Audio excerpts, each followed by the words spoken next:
আসসালামু আলাইকুম। প্রিয় দর্শক আপনাদেরকে স্বাগত জানাচ্ছি। আজকের বাংলাদেশের বর্তমান পরিস্থিতি নিয়ে সর্বশেষ সংবাদ। এটি এখন রবিবার দুপুরবেলা আমরা ১২:৪০ এর দিকে এটি শুরু করেছি।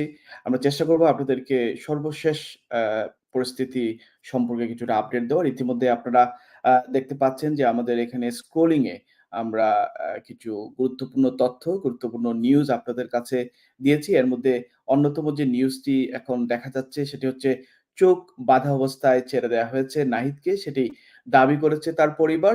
আপিল বিভাগের রায়কে স্বাগত জানিয়েছেন সরকার, বলছিলেন আইনমন্ত্রী।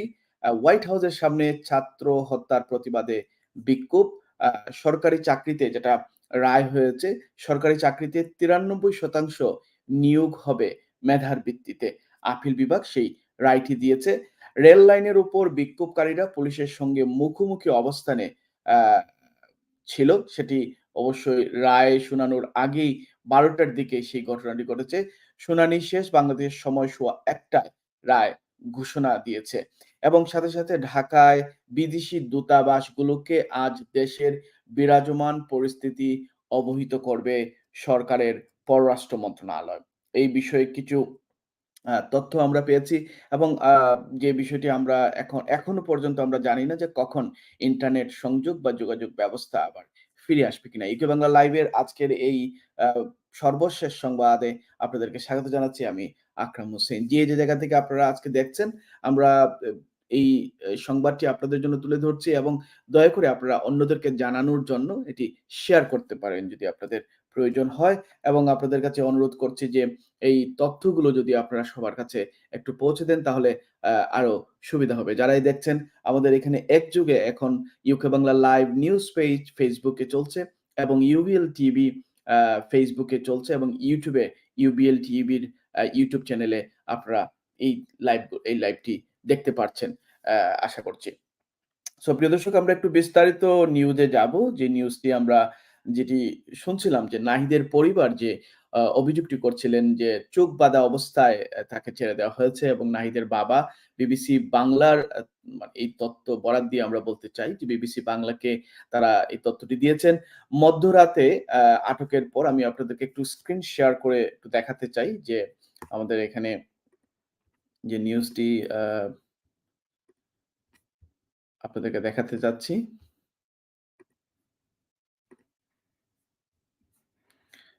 আপনারা নিশ্চয়ই দেখতে পাচ্ছেন। এই 37 মিনিটস অ্যাগো এই নিউজটি এখানে আপলোড করা হয়েছে বিবিসি বাংলায়। চোখ বাঁধা অবস্থায় ছেড়ে দেওয়া হয়েছে নাহিদকে, দাবি পরিবারের। আপনারা একটু জানাবেন যদি আমাদের কোন ধরনের আ সমস্যা হয়, আমরা আপনাদের কাছে সেটা তুলে ধরছি।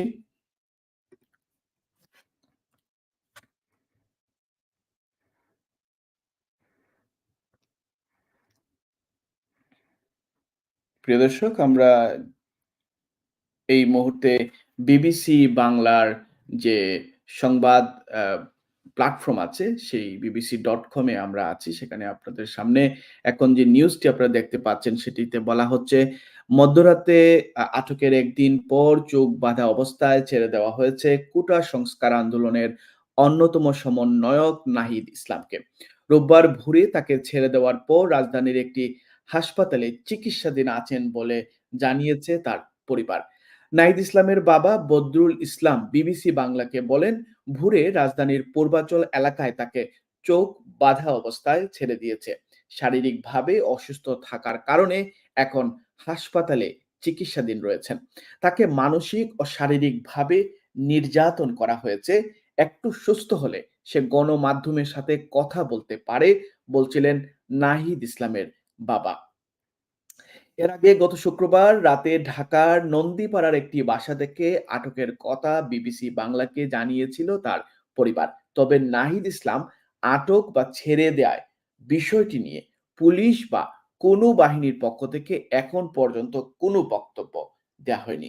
সে বিষয়টি আমরা দেখছিলাম যে নাহিদ ইসলামকে তুলে নেওয়া হয়েছিল কিনা সে বিষয়টিও এখন পর্যন্ত আমরা নিশ্চিত না, জানি না। কিন্তু তার যখন অবস্থা ভালো হবে চিকিৎসার পরে সে যখন কথা বলবে গণমাধ্যমের সাথে তখন আমরা এই বিষয়টা আরো স্পষ্ট জানতে পারবো। প্রিয় দর্শক আপনাদের কাছে আরেকটি গুরুত্বপূর্ণ বেশ কিছু নিউজ এখানে দেখতে পাচ্ছেন যে হোয়াইট হাউসের সামনে ছাত্র হত্যার প্রতিবাদে বিক্ষোভ করেছে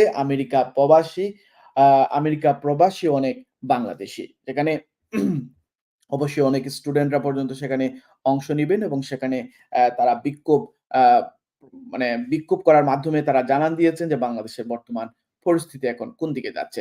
এখানে বেশ নিউজ আছে আমি এই নিউজটা মাত্র ২ মিনিট আগে আপনাদের সামনে তুলে ধরতে চাই যে আপিল বিভাগ আপিল বিভাগের রায়কে স্বাগত জানিয়েছে সরকার।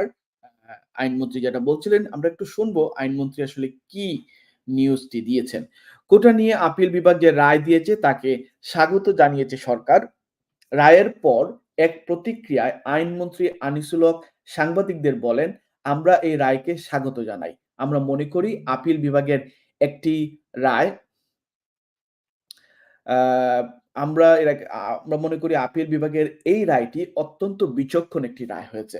আদালতের নির্দেশ অনুযায়ী দ্রুততম সময়ের মধ্যে প্রজ্ঞাপন জারি করা হবে বলেও জানান মিস্টার হক। কাল তো সরকারি ছুটি। খুব শিগগিরই প্রজ্ঞাপন দিতে গেলেও মঙ্গলবার নাগাদ হয়তো সময় লাগবে। এটিও বলছেন আইনমন্ত্রী। সরকারি চাকরিতে এখন থেকে ৯৩% মেধার ভিত্তিতে ৯৩% মেধার ভিত্তিতে নিয়োগ দেওয়ার নির্দেশনা দিয়েছে আপিল বিভাগ। এছাড়া ৫% মুক্তিযোদ্ধা, ১% ক্ষুদ্র নৃগোষ্ঠী এবং বাকি ১% প্রতি প্রতিবন্ধী ও তৃতীয় লিঙ্গের জন্য কোটা রাখার বিষয়েও নির্দেশনা দেওয়া হয়েছে।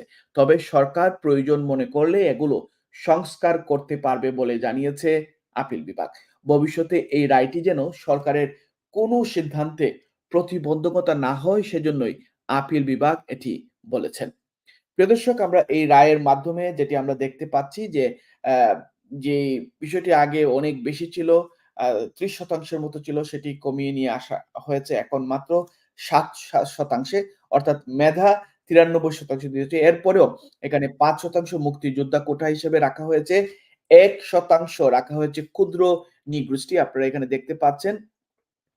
এবং বাকি ১% প্রতি বন্ধী ও তৃতীয় লিঙ্গের জন্য কোঠা রাখার বিষয়েও নির্দেশনা দিয়েছে আদালত। সো এই বিষয়টি এখন পরিষ্কার। এরপরও আন্দোলনের কোন পর্যায়ে কিভাবে যাবে সেটা এখন পর্যন্ত আমরা কোনো এই নিউজের মাধ্যমে আমরা কোনো খবর পাইনি। আমি আরেকটু আপনাদেরকে অন্যান্য নিউজগুলাতে একটু নিয়ে যাওয়ার চেষ্টা করছি। যদি আমরা সেখানে কোনো অ্যা অবস্থা জানতে পারি যে এখন আসলে আন্দোলন কিভাবে আছে। যেহেতু আমরা এখনো আ কোনোভাবে যোগাযোগ করতে পারছি না। এখানে বলা হচ্ছে রবিবার বিকেল ৩টা পর্যন্ত টানা কারফিউ থাকবে। এরপর ২ ঘন্টার আ বিরতি দিয়ে বিকেলে ৫টা থেকে অনির্দিষ্টকালের জন্য কারফিউ চলবে। এখানে আপনারা দেখতে পাচ্ছেন এই নিউজটা এখানে করা হয়েছে।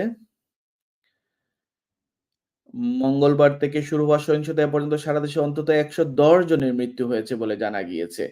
এবং নির্বাহী আদেশে রবিবার ও সোমবার সরকারি ছুটি ঘোষণা করেছে। ইতিমধ্যে আমরা এই জিনিসগুলো পড়েছি। আমি একটু বিস্তারিত নিউজগুলাতে আপনাদেরকে নিয়ে যাওয়ার জন্য চেষ্টা করছি।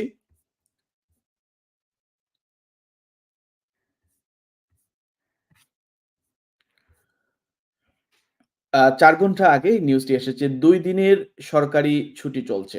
আজ রোববার ও আগামীকাল সোমবার সরকারি ছুটি ঘোষণা করায় অফিসগামী কোনো মানুষজনকে রাস্তায় দেখা যায়নি। শনিবার নির্বাহী আদেশে এই ছুটি ঘোষণা করার কথা জানিয়েছে জনপ্রশাসন মন্ত্রণালয়। মন্ত্রণালয়ের এক প্রজ্ঞাপনে বলা হয়েছে, স্বায়ত্তশাসিত বেসরকারি পোশাক কারখানা সহ সব কলকারখানা বন্ধ থাকবে। জরুরি পরিষেবা যেমন বিদ্যুৎ, পানি, গ্যাস, অন্যান্য জ্বালানি, ফায়ার সার্ভিস ও বন্দরের কার্যক্রম, পরিচ্ছন্নতা কার্যক্রম, টেলিফোন ও ইন্টারনেট, ডাক সেবা এবং এসব কাজে সংশ্লিষ্ট নিয়োজিত যানবাহন ও কর্মীরা এই ছুটির আওতার বাইরে থাকবে। রোববার ও সোমবার বাংলাদেশ ব্যাংক সহ সব ব্যাংক ও আর্থিক প্রতিষ্ঠান বন্ধ থাকবে। রোববার সারা দেশে পোশাক কারখানা বন্ধ থাকবে বলে জানিয়েছে বিজেএমই, বিকেএমই। আমরা এই নিউজটা একটু পড়তে চাই আপনাদের সামনে। রেল লাইনের উপর বিক্ষোভকারীরা পুলিশের সঙ্গে মুখোমুখি অবস্থানে। এটি যদিও দুপুর ১২ টার ছবি। এখন বাংলাদেশে আ 6 o'clock ৬ টা বাজে। তবে আমরা একটু জানতে চাই যে এখানে কি হয়েছিল ১২ টার সময়? এখানে আমরা ছবি দেখে বুঝতে পারছি ঢাকার মহাখালী থেকে তেজগাঁও যাবার রেল লাইনের এই দৃশ্যটি দেখানো হয়েছে এখানে। অ্যা ঢাকার মহাখালী থেকে তেজগাঁও যাবার রেল লাইনের উপর জড়ো হয়েছেন একদল মানুষ। তাদের মুখোমুখি কিছুটা দূরে মহাখালীর মোড়ের কাছেই অবস্থান নিয়ে রয়েছে পুলিশ ও সেনাবাহিনীর সদস্যরা। এটি দুপুর ১২ টার ছবি। ৪ ঘন্টা আগে শুনানি শেষ। বাংলাদেশ সময় সোয়া ১ টায় রায় ঘোষণা। আমরা ইতিমধ্যে জেনে গিয়েছি রায়টি কি। এরপরও নিউজটি আপনাদের জন্য একটু তুলে ধরছি। বাংলাদেশে সরকারি চাকরিতে কোটা পুনর্বহালের রায়ের বিরুদ্ধে করা লিভ টু আপিলের শুনানি শেষ হয়েছে। প্রায় ৩ ঘন্টার এই শুনানি শেষে দুপুর সোয়া ১ টায় রায় ঘোষণা করা হবে বলে জানিয়েছে আপিল বিভাগ। এর আগে সকাল সোয়া ১০টার দিকে প্রধান বিচারপতি উবাইদুল হাসানের নেতৃত্বে শুনানি শুরু করেছিল আপিল বিভাগের পূর্ণাঙ্গ বেঞ্চ। শুনানিতে কোটা নিয়ে হাইকোর্টের রায়ে সাধিত বিরোধিতা রয়েছে জানিয়ে রায়টি বাতিলের আবেদন জানিয়েছেন রাষ্ট্রপক্ষের কৌঁসুলি এএম আমিনউদ্দিন। কোটার মতো সরকারের নীতিগত সিদ্ধান্তের বিষয়ে আদালত হস্তক্ষেপ করতে পারে না বলেও শুনানিতে উল্লেখ করেন মিস্টার উদ্দিন। অন্যদিকে স্বাধীনতার পর সরকার কোটা ব্যবস্থা চালু করলেও মুক্তিযোদ্ধাদের সন্তানরা প্রায় ২ দশক সেটি থেকে বঞ্চিত হয়েছে উল্লেখ করে যৌক্তিকভাবে কোটা সংস্কারের দাবি জানিয়েছেন তাদের আইনজীবী। আমরা স্পষ্টই বুঝতে পারছি এখানে আ মানে সরকার চাচ্ছে যে কোটা সংস্কার হোক এবং এই সংস্কারের মাধ্যমে এখন যে একটি আন্দোলন চলছে সেই আন্দোলনটাকে যত বেশি আ কমিয়ে আনা যায় এবং এটা বন্ধ করা যায়। কারণ বর্তমান মঙ্গলবার থেকে চলা আজকে রবিবার পর্যন্ত আন্দোলনের অনেক ক্ষতি হয়েছে, অনেক নিরীহ প্রাণ গিয়েছে, অনেক শিক্ষার্থীরা সেখান থেকে অনেক আহত হয়ে হসপিটালে ভর্তি আছেন। অনেক বাবা-মারা শঙ্কিত আছেন। যেহেতু কেউ কারো সাথে যোগাযোগ করতে পারছেন না। সেজন্য সবাই এখন একটি অ্যা খুব মানে অ্যা বাজে সময় পার করছেন।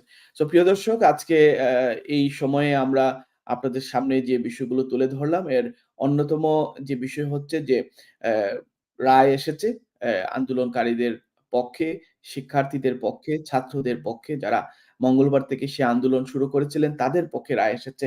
তবে এই রায়ের পরে এখন কি হবে আন্দোলন কোথায় গিয়ে গড়াবে এই রায়ে তারা সন্তুষ্ট আছেন কিনা সে বিষয়ে এখন পর্যন্ত আমরা কোনো তথ্য পাইনি। এখন পর্যন্ত কোনো নিউজ আমাদের কাছে আসেনি। আ পাশাপাশি আমরা এখনো জানতে পারিনি যে আসলে অ্যা যাকে বলা হচ্ছে ধরে নেওয়া হয়েছে নাহিদ ইসলাম, সে আসলে কতটুকু ভালো আছে, গণমাধ্যমে সে কথা বলতে পারছে কিনা, পারবে কিনা এবং এখন পর্যন্ত যেহেতু যোগাযোগ ব্যবস্থা না থাকার কারণে আমাদের কাছে তো কোনো নিউজ আসছে না। সেই নিউজগুলো আমরা আপনাদের কাছে পৌঁছাতেও পারছি না। তবে আমরা বিশ্বাস করি যে এই বিষয়গুলো আপনাদের কাছে ইতিমধ্যে আমরা আবারও তুলে ধরতে পারবো। হয়তোবা রাত্রির দিকে আমরা আবারও একটি বাংলাদেশের বর্তমান পরিস্থিতি নিয়ে সর্বশেষ সংবাদের আয়োজন করব। আশা করি আজকের এই আ সংবাদে যে তথ্যগুলো আপনাদেরকে আমরা দিয়েছি সেটি আপনাদের উপকারে এসেছে। আপনারা সেটি অবশ্যই অনেকেই এখন দুপুরবেলায় আ আজকে ছুটির দিন, অনেকে বাসায় আছেন। আপনাদের জন্য আমরা এই ক্ষুদ্র প্রচেষ্টা করেছি এবং চেষ্টা করছি যে আরো যে তথ্যবহুল নিউজ গুলো আছে সেগুলো যাতে আমরা আপনাদের সামনে তুলে ধরতে পারি।